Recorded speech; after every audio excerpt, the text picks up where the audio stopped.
গত কয়েকদিন আগে থেকে উস্কানিমূলক মন্তব্য হুমায়ুনের, বিধায়ক কিন্তু তার জনপ্রতিনিধির মুখে এই বক্তব্য, এই নিয়ে বারবার প্রশ্ন উঠেছে। আর আজ বিধানসভায় এই নিয়ে সমালোচনার ঝড় ওঠে। বিজেপি বিধায়করা ব্যাপক সমালোচনা করেন হুমায়ুন কবিরের এই সমস্ত বক্তব্যের, উস্কানিমূলক বক্তব্যের। আজকে বিধানসভায় হুমায়ুন কবিরকে চরম হুঁশিয়ারি দিলেন মুখ্যমন্ত্রী শুভেন্দু অধিকারী। আপনি কেন করছেন রাজনৈতিক কারণটা আমি জানি। এজেন্ডা 2 ছিল। 1 এজেন্ডা ভরতপুর, রেজিনগর, নওদায় সব নির্বাচিত পঞ্চায়েত যে দলেরই হোক ভেঙে আপনার পার্টিতে নিয়ে যাওয়া। আপনি সেটা করতে পারছেন না। আর দ্বিতীয় হচ্ছে আপনি 2টো সিটে জিতেছেন, নিয়ম মেনে একটাই রিজাইন করেছেন রেজিনগর। আগামী 2-3 মাসের মধ্যে উপনির্বাচন হবে, আপনি আপনার ছেলেকে জেতাতে চাইছেন। 72% মুসলিম আছে, মুসলিম ভোটকে কনসলিডেট করার জন্য আপনি এই খেলাটা খেলছেন।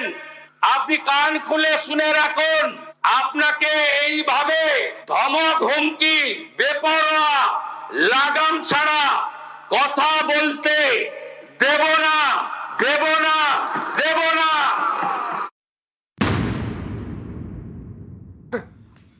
এই বক্তব্যই শেষ বক্তব্য, এরকম হুঁশিয়ারিও দিলেন মুখ্যমন্ত্রী শুভেন্দু অধিকারী। কোনো হুমকি উস্কানি চলবে না, কড়া হুঁশিয়ারি শুভেন্দু অধিকারীর। Enough is enough.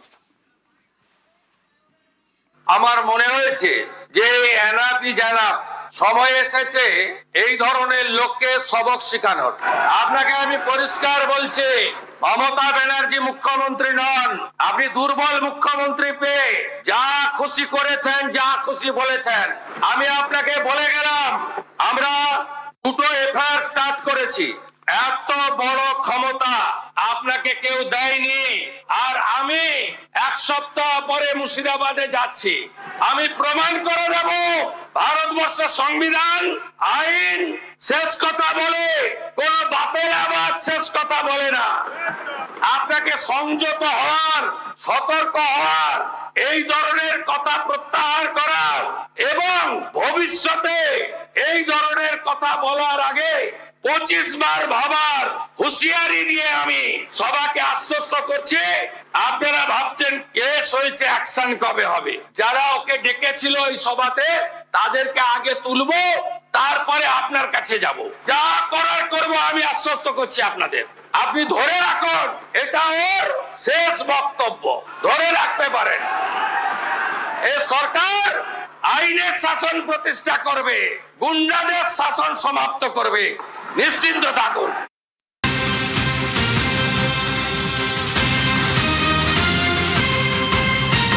মুখ্যমন্ত্রী শুভেন্দু অধিকারীর চরম হুঁশিয়ারি। আর মুখ্যমন্ত্রী শুভেন্দু অধিকারীর আগে দেখুন কথা হচ্ছিল যখন, তখন কয়েক সেকেন্ডের জন্য দেখা গিয়েছিল হুমায়ুন কবিরকে। হুমায়ুন কবির কি সুর নরম করলেন, শুনুন কি বলছেন।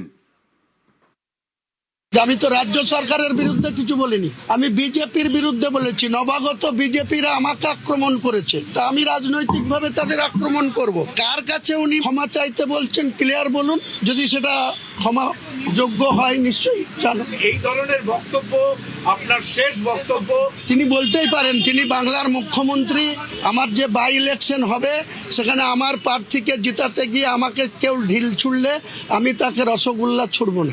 বাংলার নতুন মুখ্যমন্ত্রী বাংলার 11 কোটি মানুষকে সুশাসন দেন, সেই প্রত্যাশা নিয়ে আমরাও পরিবর্তন চেয়েছিলাম, পরিবর্তনের মুখ্যমন্ত্রী হয়েছে। কিন্তু সারা রাজ্যের সঙ্গে মুর্শিদাবাদের রেজিনগরকে যদি আলাদা ট্রিটমেন্ট করে, নওদাকে যদি আলাদা ট্রিটমেন্ট করে, বেলডাঙ্গাকে যদি আলাদা ট্রিটমেন্ট করে, হবে জেলে যাব। আমি আমার রাজনৈতিক কর্মসূচিতে আমাকে যেভাবে আক্রমণ করা হয়েছে তার পাল্টা আমি বিজেপি পার্টির লোকাল নেতৃত্বদের প্রতি বলেছি। আমি রাজ্যের শ্রমিক ভট্টাচার্যের বিরুদ্ধেও বলিনি, আমি শুভেন্দু বাবুর বিরুদ্ধেও বলিনি, আমি সুকান্ত বাবুদের বিরুদ্ধেও বলিনি। আমি সেখানকার লোকাল নবাগত বিজেপি যারা 2026 সালের 4 মে দুপুর পর্যন্ত যারা তৃণমূলের গুন্ডা ছিল, তারা আজকে বিজেপির পতাকা ধরেছে, তারা আমাকে আক্রমণ করেছে। আমি তাদের বিরুদ্ধে বলেছি, আগামী দিনেও বলবো। জেলের মধ্যে ঢুকালেও জেলের ভেতর থেকেও বলবো। কোনো আশঙ্কা করছি না এবং আমি এই সরকারকে কোনো চ্যালেঞ্জও করছি না।